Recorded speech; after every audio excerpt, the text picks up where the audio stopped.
Everyone, welcome to my channel myself Sonika. और आप पढ़ रहे हैं मेरे साथ हमारे YouTube channel mathematics by Sonika पर। बच्चों, आज के इस वीडियो में हम सॉल्व करने वाले हैं एक्सरसाइज 12.3 का क्वेश्चन नंबर 10। तो चलिए स्टार्ट करते हैं question. The question is the area of an equilateral triangle ABC is 17,320.50 centimetre square. तो देखिए, ये हमें एक इक्विलेटरल ट्राइंगल गिवन है जिसका एरिया गिवन है कि 17,320.5 सेंटीमीटर स्क्वायर है। With each vertex of the triangle as a centre a circle is drawn with radius equal to half the length of the side of the triangle. अब इसमें ये given है कि ये जो वर्टेक्स है ABC, ये इस ट्राइंगल के वर्टेक्स हैं। इन वर्टेक्स से सर्कल ड्रॉ किया गया है। अब सर्कल ड्रॉ करने के लिए हमें कुछ पर्टिकुलर रेडियस रिक्वायर्ड होता है, तो रेडियस उसका लिया गया है half the length of the side of the triangle. मतलब जो इसका जो ट्राइंगल है इसकी लेंथ का जो हाफ है वो इसका रेडियस लिया गया है। ठीक है बच्चों, find the area of the shaded reason. तो जो ये शेडेड रीजन है सेंटर में, इसका एरिया हमें कैलकुलेट करना है और वैल्यूज गिवन है। Pi is equal to 3.14 and √3 is equal to 1.73205। ये वैल्यूज हमें गिवन है। तो अब देखिए, हम एक स्ट्रेटेजी बना लेते हैं कि हम क्वेश्चन को किस तरह से सॉल्व करेंगे। अगर हम इस ट्राइंगल के एरिया में से, यहाँ पे ये हमारे पास ट्राइंगल है, that is the equilateral triangle. इस ट्राइंगल के एरिया में से बच्चों, अगर ये जो सेक्टर्स हमें दिखाई दे रहे हैं, एक सेक्टर ये है, देखिए ये सेक्टर है दिस वन। दूसरा सेक्टर ये है, बी सेंटर से सेक्टर है, एंड थर्ड सेक्टर ये है। अगर इस सेक्टर से हम इन तीनों सेक्टर्स का एरिया कैलकुलेट कर लें और उनको ऐड करके हम इस टोटल ट्राइंगल के एरिया में से सब्ट्रैक्ट कर देंगे तो हमें क्या मिल जाएगा, शेडेड पोर्शन का एरिया मिल जाएगा। तो हम सबसे पहले अब इस एरिया को कैलकुलेट करने के लिए हमें क्या रेडियस चाहिए होगी, लेकिन हमें रेडियस तो गिवन नहीं है, ना हमें एंगल गिवन है। अच्छा, अब एंगल तो हमें पता लग जाएगा क्योंकि इक्विलेटरल ट्राइंगल के क्या होते हैं, ऑल साइड्स इक्वल होते हैं and all angles are 60 degree, ये हमें पता है। तो इसका मतलब ये जो एंगल गिवन है ये हो गया 60 डिग्री। ये हम यहां पे लिख लेते हैं, एंगल दैट इज 60 डिग्री इसमें। अब ये 60 है तो इसकी साइड, अब साइड कैसे निकलेगी, हमें इस ट्राइंगल का एरिया गिवन है तो उस एरिया के फॉर्मूले से अगर हम इस ट्राइंगल की साइड निकाल लें तो जो रेडियस है वो निकाल लेंगे हम, क्योंकि हमें गिवन है रेडियस इसका हाफ है, इसकी साइड का हाफ है। ठीक है, तो इस तरह से हम अपने क्वेश्चन को स्टार्ट करते हैं। तो सबसे पहले लिखते हैं, given the area of equilateral triangle ABC is equals to 17,320.50 centimetre square. ये गिवन है। So we can write area of triangle होता है हमारा √3/4 A square is equal to हो जाएगा 17,320.50 सेंटीमीटर स्क्वायर।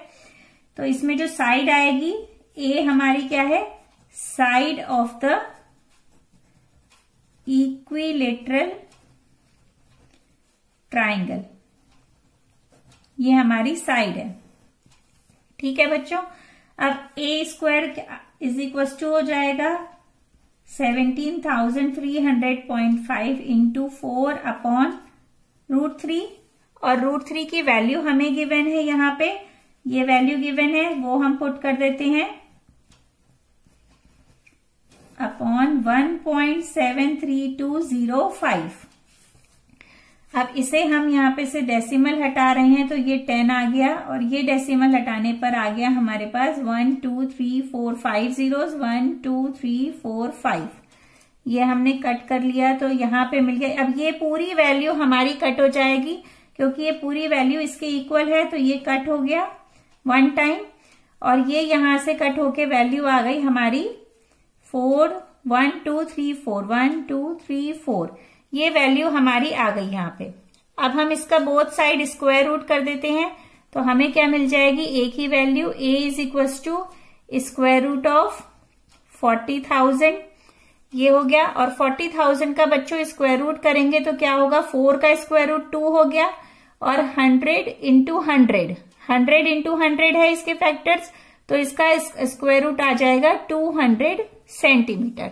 और ये मिल गई हमारी साइड ऑफ द ट्राइंगल, मतलब ये जो हमारी जो ये ट्राइंगल है इसकी जो साइड है ये हमने कैलकुलेट कर ली, दैट इज 200 सेंटीमीटर।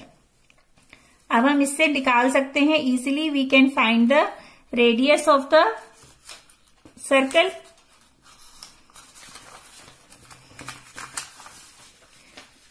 देखिए अब हम लिखते हैं यहां पे side of the equilateral triangle is equals to 200 centimetre. ये 200 सेंटीमीटर है। So the radius of the circle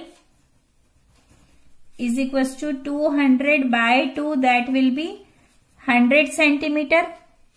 अब ये रेडियस क्या होगा, ये रेडियस क्योंकि साइड्स जब इक्वल है तो जो रेडियस हो जाएगा वो भी इक्वल हो जाएगा। अगर हम यहां पर पॉइंट ले लें P, Q और यहां पे हम एक पॉइंट ले लें R, so we can write ये जो हमारी जो रेडियाएं हैं ये इक्वल होंगी इसकी। So we can write since AB is equals to BC is equals to CA as the sides of the equilateral triangles are equal, ये इक्वल होती हैं। सो AP is equals to, जो इसमें ट्राइंगल में हमने लिया है AP, PB, AQ ये भी सब इक्वल होंगे। AP, PQ is equals to BP is equals to BR is equals to CR is equals to CQ, that is equals to 100 centimetre. ये भी इक्वल हो जाएंगे। So we can write now, जो हमें कैलकुलेट करना है area of the shaded portion, area of shaded region, वो हमने समझा था कि हम निकालेंगे एरिया ऑफ इक्विलेटरल ट्राइंगल के एरिया में से जब हम 3 मल्टीप्लाई 3 और एक सेक्टर का कोई भी अगर हम एरिया ले लें 3 into area of each sector, इस सेक्टर में से किसी भी एक सेक्टर का एरिया हम 3 टाइम्स मल्टीप्लाई कर देंगे, क्योंकि एंगल्स इक्वल है और रेडियाई इक्वल है अभी हमने देखा, तो उससे क्या होगा, तीनों सेक्टर का एरिया भी इक्वल होगा। तो हम इससे मल्टीप्लाई कर देंगे तो ये हमारा कैलकुलेट कर लेंगे हम एरिया ऑफ शेडेड रीजन, ये दैट इज इक्वेशन नंबर 1। अब एरिया ऑफ इक्विलेटरल ट्राइंगल तो हमें गिवन है, हमें कैलकुलेट करना है एरिया ऑफ ईच सेक्टर।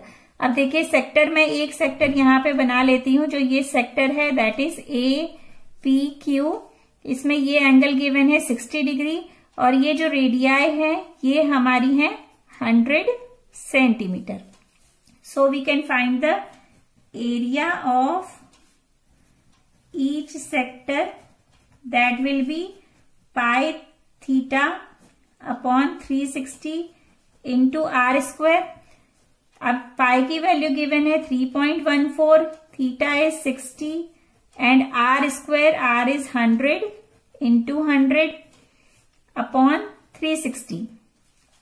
अब इसे कैलकुलेट किया बच्चों तो ये आ गया 6 टाइम, यहां पर 2 3 6, 2 5 10 एंड 0, इसको इससे मल्टीप्लाई कर दिया।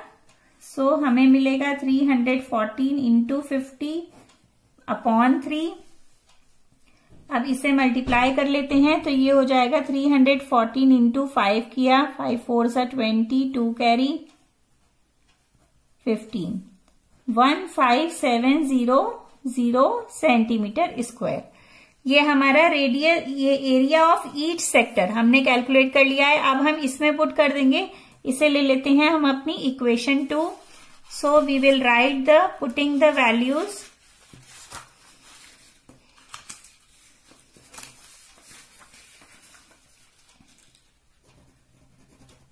putting the value of equation 2 in equation 1। तो इक्वेशन 1 में है, हमें कैलकुलेट करना है area of shaded region, that will be equals to, ये है area of equator triangle. Equator triangle का एरिया हमें क्वेश्चन में गिवन है 17,320.5 माइनस 3 मल्टीप्लाई 15,700। ये हमने कैलकुलेट किया था एरिया ऑफ ईच सेक्टर। ये हो जाएगा, अब इसे मल्टीप्लाई कर देते हैं, 2 कैरी,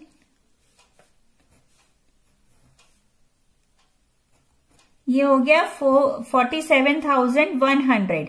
अब इसको हम इसमें से सब्ट्रैक्ट कर देंगे, लेकिन ये यहाँ पे, सॉरी बच्चों, यहाँ पे होगा, इसमें बाय 3 भी था। देखिए ये बाय 3 था, तो यहाँ पर भी बाय 3 हो जाएगा। तो इसका मतलब ये इससे मल्टीप्लाई नहीं होगा। जब ये बाय 3 होगा तो हमारी यही वैल्यू कब बच जाएगी, क्योंकि ये इससे कट हो जाएगा, ये वैल्यू ये आ जाएगी। अब हम इन दोनों को जब हम सब्ट्रैक्ट करेंगे तो हमें वैल्यू मिलेगी 1620.50 सेंटीमीटर स्क्वायर। ये हमारा फाइनल आंसर है, that is are the area of the shaded region. So I hope ये क्वेश्चन आपको अच्छी तरह समझ में आ गया होगा। So please like, share and subscribe जरूर करें। Thank you so much, bye bye.